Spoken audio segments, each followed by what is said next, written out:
ਇਹ ਗੰਜਾ ਜਿਹਾ ਇਹਦੇ ਸਿਰ ਦੇ ਉੱਤੇ ਬਾਲ ਕੋਈ ਨਹੀਂ ਗਾ, ਸਿਰ ਦੇ ਉੱਤੇ ਨਾ ਮੈਨੂੰ ਚੰਗਾ ਹੋਵੇ ਨਾ ਮਰੀਮ ਨਵਾਜ਼ ਦੇ ਸਿਰ ਤੇ ਲਿਆ ਕੇ ਨਾ ਜਹਾਜ਼ ਸੁੱਟ ਦੇਵੇ ਤਾਂ ਕਿ ਇਹਨੂੰ ਪਤਾ ਲੱਗੇ 에어ਪੋਰਟ ਫਟ ਜਾਵੇ ਇਹਦਾ ਜਿਹੜਾ 에어ਪੋਰਟ ਵਰਗਾ ਸਿਰ ਲੈ ਕੇ ਫਿਰਦਾ ਪਿਆ। ਇਹਨੂੰ ਸ਼ਰਮ ਨਹੀਂ ਆਉਂਦੀ ਗੰਜੇ ਜੇ ਨੂੰ। ਦਿਨੇਸ਼ ਸੱਦਾ ਸਾਹਿਬ ਕਿਹਦੀ ਔਲਾਦ ਹੈ? ਵਲੀ ਉਹਦਾ ਦਾਦਾ ਵਲੀ। ਐਵੇਂ ਨਹੀਂ ਉਹਨੇ ਸ਼ੇਖ ਸਾਹਿਬ ਨੇ ਆਪਣਾ ਹਿੱਸਾ ਦਿੱਤਾ ਉਹਨੂੰ ਆਪਣੀ ਪੋਤਰੀ ਦਾ, ਕੋਈ ਸਮਝ ਕੇ ਦਿੱਤਾ। ਇੱਕ ਉਹ ਮਾਲਕ ਬੈਠਾ ਹੈ, ਉਹ ਮਾਲਕ ਸਾਹਿਬ ਮੁਲਕ ਦਾ ਮਾਲਕ ਬਣ ਕੇ ਬੈਠਾ ਚੋਰ, ਉਹ ਗੰਜਾ ਆ ਟੀਵੀ ਦੇ ਆਉਂਦਾ। मैं कैमरा सलाम पेश करना कि उन्होंने बहुत अच्छा किया, उसका चैनल बंद करता, उसकी शक्ल दिखानी बंद कर दी।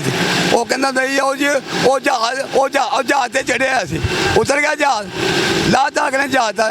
शर्म आनी चाहिए उन्होंने, सियाना बैना बंदा। उन्हें दसिया 11 अरब का जहाज लिता तो उसका प्रोग्राम तो ना बंद कर देना यार। प्रोग्राम लोग आप जान बुझ के बल दी भट्ठियां आप सड़ते हैं।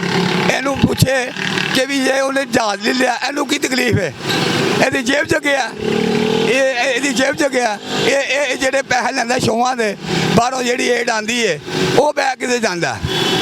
ਇਹਨੂੰ ਸ਼ਰਮ ਨਹੀਂ ਆਉਂਦੀ ਇਹ ਗੱਲ ਕਰਦੇ ਆ। ਹੁਕਮਰਾਨਾਂ ਦੇ ਇਲਜ਼ਾਮਾਤ ਲਾਉਂਦੇ ਆ। ਉਹ ਜੀ 11,000 ਦਾ 11 ਅਰਬ ਦਾ ਜਹਾਜ਼ ਲੈ ਲਿਆ। ਹੁਣ ਜੇ ਲੈ ਲਿਆ ਤੇ ਉਹ ਕਿਹਦੇ ਲਈ ਲਿੱਤਾ? ਆਪਣੇ ਹੱਥ ਲਿੱਤਾ ਉਹਨੇ ਕੰਮ ਨਹੀਂ ਕਰਦੀ ਪਈ, ਉਹ ਜਾਂਦੀ ਨਹੀਂ ਪਈ, ਆਉਂਦੀ ਨਹੀਂ ਪਈ। ਇਹ ਗੰਜਾ ਜਿਹਾ ਇਹਦੇ ਸਿਰ ਦੇ ਉੱਤੇ ਬਾਲ ਕੋਈ ਨਹੀਂ ਗਾ, ਇਹਦੇ ਸਿਰ ਦੇ ਉੱਤੇ ਨਾ ਮੈਨੂੰ ਚੰਗਾ ਹੋਵੇ ਨਾ ਮਰੀਮ ਨਵਾਜ਼ ਦੇ ਸਿਰ ਤੇ ਲਿਆ ਕੇ ਨਾ ਜਹਾਜ਼ ਸੁੱਟ ਦੇਵੇ ਤਾਂ ਕਿ ਇਹਨੂੰ ਪਤਾ ਲੱਗੇ 에어ਪੋਰਟ ਫਟ ਜਾਵੇ ਇਹਦਾ ਜਿਹੜਾ 에어ਪੋਰਟ ਵਰਗਾ ਸਿਰ ਲੈ ਕੇ ਫਿਰਦਾ ਪਿਆ। ਇਹਨੂੰ ਸ਼ਰਮ ਨਹੀਂ ਆਉਂਦੀ ਗੰਜੇ ਜੇ ਨੂੰ। ਪੁੱਛਵਾ ਤਾਂ ਸਹੀ ਕਿ ਯਾਰ ਤੂੰ ਦੇ ਕੇ ਆਇਆ ਹੈ?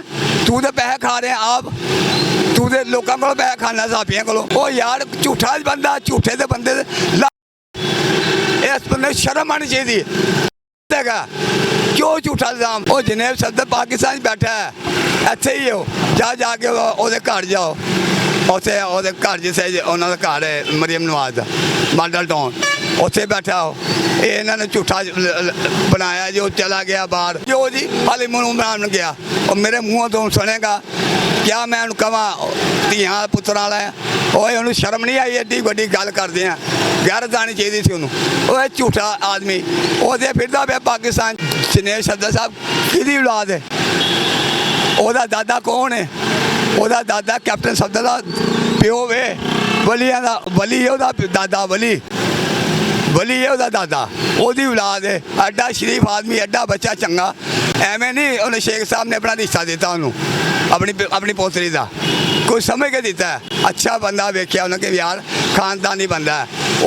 ਉਹਦੀ ਮੀਆਂ ਮਰੀਮ ਨਵਾਜ਼ ਦਾ ਬੇਟਾ, ਮਰੀਮ ਨਵਾਜ਼ ਨੂੰ ਤਰਬੀਅਤ ਦਿੱਤੀ ਹੈ। ਉਹਦੇ ਹਰ ਬੰਦੇ ਨੂੰ ਇੰਝ ਮਿਲਦਾ ਜਿਹੜਾ ਦਰਵੇਸ਼ ਆਦਮੀ ਹੈ, ਇਸ ਤਰ੍ਹਾਂ ਮਿਲਦਾ ਕਿਸੇ ਨਾਲ। ਮੈਂ ਕਈ ਜਗ੍ਹਾ ਤੇ ਉਹਨੂੰ ਵੇਖਿਆ, ਕਈ ਜਗ੍ਹਾ ਤੇ ਉਹਨੂੰ ਵੇਖਿਆ। ਉਸ ਬੱਚੇ ਨੂੰ ਕਦੇ ਬਦਤਮੀਜ਼ ਨਹੀਂ ਗਾ, ਉਹ ਕੋਈ ਕਾਸਮ ਨਹੀਂ ਗਾ। ਉਹ ਮਰੀਮ ਨਵਾਜ਼ ਦਾ ਬੇਟਾ ਹੈ, ਕੈਪਟਨ ਸਫਦਰ ਦਾ ਪੁੱਤਰ ਹੈ। ਕੈਪਟਨ ਸਫਦਰ ਦਾ ਜਿਹੜਾ ਬਾਪ ਹੈ ਉਹਦੀ ਦਾਦਾ ਉਹਦਾ ਜਿਹੜਾ ਉਹ ਵਲੀ ਸੀ। ਸ਼ੇਖ ਰੇਲ ਅਸਕਰ ਤੇ ਸੜਕਾਂ ਤੇ ਗਾਲਾਂ ਕੱਢਦਾ। ਉਹ ਭਾਈ ਤੇਰੀ ਮਿਹਰਬਾਨੀ, ਕਿਹਨੂੰ ਗਾਲਾਂ ਕਰਦਾ ਪਤਾ ਤੁਹਾਨੂੰ? ਜੋਤੀਆਂ ਨੂੰ, ਜਿਹੜੇ ਉਹਨਾਂ ਦੇ ਬਕਵਾਸ ਕਰਦੇ ਨੇ। ਉਹ ਗਾਲਾਂ ਨਾ ਕੱਢੇ ਤੇ ਹੋਰਾਂ ਨੂੰ ਘਿਓ ਦੇ ਨਾਲਾ ਦੇਵੇ। ਸ਼ਰਮ ਨਹੀਂ ਆਉਂਦੀ ਇਹਨਾਂ ਨੂੰ, ਗੈਰਤ ਨਹੀਂ ਆਉਂਦੀ। ਉਹ ਤਾਂ ਬੜਾ ਅੱਛਾ ਆਦਮੀ ਹੈ। ਜੇ ਉਹ ਅੱਛਾ ਨਾ ਹੁੰਦਾ ਤੇ ਉਹ ਰਿਸ਼ਤਾ ਦਿੰਦਾ। ਉਹਨੇ ਵੀ ਬੱਚਾ ਵੇਖ ਕੇ, ਅੱਛਾ ਸਿਰੀ ਬੱਚਾ ਵੇਖ ਕੇ, ਖਾਨਦਾਨੀ ਵੇਖੋ। ਅਸੀਂ ਵੀ ਧੀਆਂ ਪੁੱਤਰਾਂ ਵਾਲੇ ਹਾਂ। ਜਦੋਂ ਵੀ ਕੋਈ ਆਪਣੀ ਬੱਚੀ ਆਸੇ ਰਿਸ਼ਤਾ ਕਰਦਾ ਨਾ, ਉਹ ਆਪਣੇ ਮਾਮਲਾਤ ਨੂੰ ਦੇਖ ਕੇ ਫਿਰ ਕਰਦਾ। ਉਹ ਮਾਮਲਾਤ ਨੂੰ ਦੇਖ ਕੇ ਕਰਦਾ। ਐ ਨਹੀਂ ਹੁੰਦਾ ਕਿ ਜਿਹਦੇ ਮਰਜ਼ੀ ਘਰ ਬੱਚੀ ਫੜਾ। ਉਹਨੇ ਬੱਚਾ ਵੇਖਿਆ, ਅੱਛੀ ਬਾਤ ਹੈ। ਆਪਣੇ ਬੱਚੇ ਦਾ ਸਕੂਨ ਵੇਖਣਾ ਚਾਹੀਦਾ, ਆਪਣੇ ਧੀ ਬੱਚੇ ਦਾ ਅੱਛਾ ਘਰ ਵੇਖਣਾ ਚਾਹੀਦਾ। ਉਹਨੇ ਅੱਛਾ ਘਰ ਵੇਖਿਆ ਕਿਉਂਕਿ ਉਹਨੂੰ ਪਤਾ ਕਿ ਇਹ ਮੀਆਂ ਸ਼ਰੀਫ ਦਾ ਦੋਤਰਾ ਹੈ, ਮੀਆਂ ਨਵਾਜ਼ ਸ਼ਰੀਫ ਦਾ ਦੋਤਰਾ ਹੈ, ਸ਼ਹਿਬਾਜ਼ ਸ਼ਰੀਫ ਦਾ ਦੋਤਰਾ ਹੈ, ਹਮਜ਼ਾ ਦਾ ਭਾਂਜਾ ਹੈ, ਮਰੀਮ ਦਾ ਪੁੱਤਰ ਹੈ। ਇਹ ਖਾਨਦਾਨੀ ਬੰਦੇ ਨੇ। ਇਹ ਕੋਈ ਐਵੇਂ ਨਹੀਂ ਗੇ ਲੱਲੂ ਪੰਜੀ। ਇਹ ਕੋਈ ਉਹ ਨਹੀਂ ਗੇ ਜਿਹੜੇ ਉਹ ਕਹਿੰਦੇ ਨੇ ਨਾ ਜੇ ਉਹ ਗਾਲਾਂ ਕੱਢਦਾ। ਉਹ ਗਾਲਾਂ ਕਿਹਨੂੰ ਕੱਢਦਾ? ਉਹ ਇਹਨਾਂ ਨੂੰ ਕੱਢਦਾ ਜਿਹੜੇ ਜੂਠੀਏ ਫਿਰਦੇ ਪਏ, ਜਿਹੜੇ ਉਹਨੂੰ ਛੇੜਦੇ ਨੇ। ਜਾ ਕੇ ਉਹਦੇ ਜਾਓ ਸ਼ੇਖ ਸਾਹਿਬ ਦੇ ਘਰ ਜਾ ਕੇ ਵੇਖੋ, ਜਾ ਕੇ ਉਹਦੇ ਘਰ ਲੰਗਰ ਵੀ ਹੈ, ਖਾਣ ਨੂੰ ਹਰ ਚੀਜ਼ ਦਿੰਦਾ ਪਿਆ। ਉਹ ਬੜੇ ਯਾਦ ਨਾਲ ਮਿਲਦਾ। ਮੈਂ ਖੁਦ ਮਿਲਿਆ ਉਹਨੂੰ, ਅੱਜ ਨਹੀਂ ਇੱਕ ਦਫਾ ਨਹੀਂ ਮਿਲਿਆ, ਮੈਂ ਕਈ ਦਫਾ ਮਿਲਿਆ। ਔਰ ਮੈਂ 30 ਸਾਲ ਦਾ ਜਾਣਦਾ ਉਹਨੂੰ। ਸ਼ੇਖ ਰੇਲ ਹਾਂਜੀ ਜਦੋਂ ਮੀਆਂ ਸਾਹਿਬ ਨੇ ਉਹਨਾਂ ਦੀ ਸੁਲ੍ਹਾ ਕਰ ਚਾਚੂ ਲੇਕਿਨ ਕਿਸੇ ਨੂੰ ਗਾਲਾਂ ਕੱਢਣੀਆਂ ਚਾਹੀਦੀਆਂ ਨੇ ਯਾਰ ਗੱਲ ਜਦੋਂ ਕਰਦੇ ਜਦੋਂ ਤੁਸੀਂ ਜੋ ਕਿਸੇ ਨੂੰ ਜਾ ਕੇ ਛੇੜੋਗੇ ਕਿਆ ਉਹ ਤੁਹਾਨੂੰ ਪਿਆਰ ਕਰੇਗਾ ਤੇ ਜਨਾਬ ਗੱਲ ਹੈਗੀ ਕਿ ਇਹ ਜਿਹੜਾ ਹਾਜੀ ਸਾਹਿਬ ਹੈ ਜਿਹੜੇ ਇਮਾਮ ਮਸਜਿਦ ਸਾਹਿਬ ਨੇ ਇਹਨਾਂ ਦੁਆ ਕਰਾਈ ਹੈ हुकूमत ਲਈ ਮੀਆਂ ਨਵਾਜ਼ ਸ਼ਰੀਫ ਮੀਆਂ ਸ਼ਹਿਬਾਜ਼ ਸ਼ਰੀਫ ਲਈ ਔਰ ਮਰੀਮ ਬੀਬੀ ਲਈ ਕਿ ਸਾਫ ਸੁਥਰਾ ਪੰਜਾਬ ਲਈ ਦੁਆ ਕਰਾਈ ਇਹਨਾਂ ਨੇ जो जो काम किए जा रहे हैं साफ सुथरा पंजाब के लिए करें। ਕਿਆ ਇਹਨਾਂ ਨੂੰ ਸ਼ਰਮ ਆਉਂਦੀ ਹੈ ਇਹ ਜਿਹੜੇ ਤਨਕੀਦ ਕਰਦੇ ਪਏ ਨੇ ਇਹਨਾਂ ਨੂੰ ਗੈਰਤ ਨਹੀਂ ਆਉਂਦੀ ਕਿ ਇਹ ਉਹ ਰੋ ਪਿੱਟ ਕੇ ਜੀ ਉਹਨਾਂ ਨੇ ਦੁਆ ਕਰਾਈ ਹੈ ਭਈ ਉਹ ਤੇ ਆਲਮ ਦੀਨ ਨੇ ਉਹਨੇ ਤੇ ਰੋ ਪਿੱਟ ਕੇ ਦੁਆ ਕਰਾਣੀ ਸੀ ਕਿਉਂਕਿ ਉਹ ਆਲਮ ਦੀਨ ਦਾ ਸਮਝਦਾਰ ਆਦਮੀ ਹੈ ਤੇ ਇਹ ਆਪਣੇ ਲੀਡਰ ਆਸੇ ਇਹੀ ਰਮਜ਼ਾਨ ਸੀ ਜੋ ਉਹਨੇ 27 ਨੂੰ ਦੁਆ ਕਰਾਈ ਇਸ 27 ਨੂੰ ਇੱਥੇ ਧਮਾਲਾ ਪਾ ਰਹੇ ਸਨ ਯਾਦਗਾਰ ਪਾ ਕੇ ਇਹ ਆਪਣੇ ਲੀਡਰ ਲਈ ਦੁਆਵਾਂ ਕਰਾਉਂਦੇ ਪਏ ਸਨ ਨੱਚ ਕੇ ਸ਼ਰਮ ਨਹੀਂ ਆਉਂਦੀ ਇਹਨਾਂ ਨੂੰ ਨੱਚਣ ਵਾਲਿਆਂ ਨੂੰ ਇਹ ਜਿਹੜੇ ਯੂਥੀਏ ਨੇ ਸ਼ਰਮ ਨਹੀਂ ਆਉਂਦੀ ਇਹਨਾਂ ਨੂੰ ਇਹ ਪਿਛਲੇ 2 ਸਾਲ ਪਹਿਲੇ ਇੱਥੇ ਬਹਿ ਕੇ ਧਮਾਲਾ ਪਾਉਂਦੇ ਪਏ ਸਨ ਇਹ ਬਾਗ ਦੇ 'ਚ ਇਹ